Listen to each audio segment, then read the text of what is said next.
Coach, with a penalty kick this week, and then you look at the free kick in Philadelphia, it's been almost 250 minutes to play since your team's allowed a goal in regular action. Is this one of the small things you use as a stepping stone, as an encouragement as you build towards the future? Of course, I feel so sorry for the players. We've taken both these games, the Philadelphia away and Chicago away.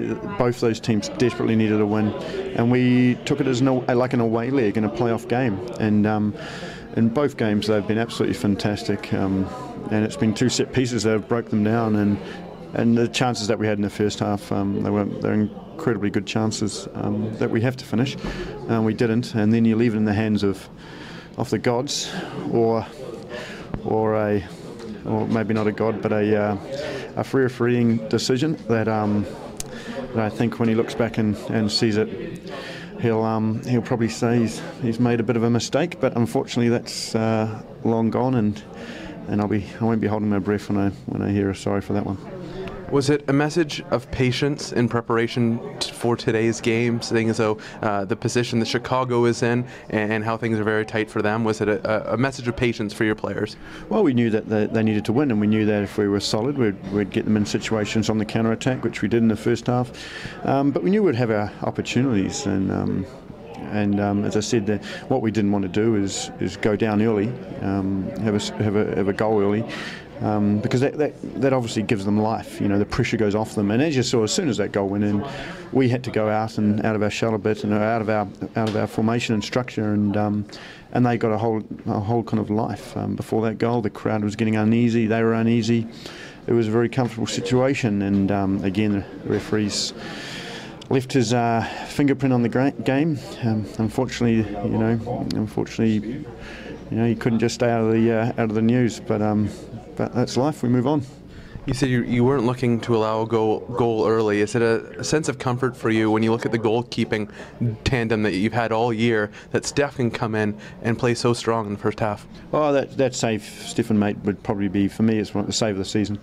I mean, I haven't seen it again, but just from watching it live, I can't think of any save that I've seen.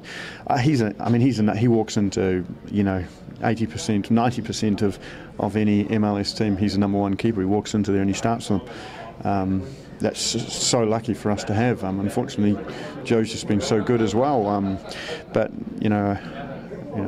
he's been absolutely fantastic, and he hasn't had many games, and to come and then put a performance in like that is a credit to Stefan. And as I said, he walks in as a number one keeper in majority of MLS teams. You got your first look in a while for a full match at Kyle Bekker. How do you analyze and look at his play in tonight's game? He did really well. I mean, if you look at our midfield, we had a 21-year-old, a 20-year-old, and a 22-year-old. Three really young guys. Now Vero's very young into the league as well, coming in mid-season.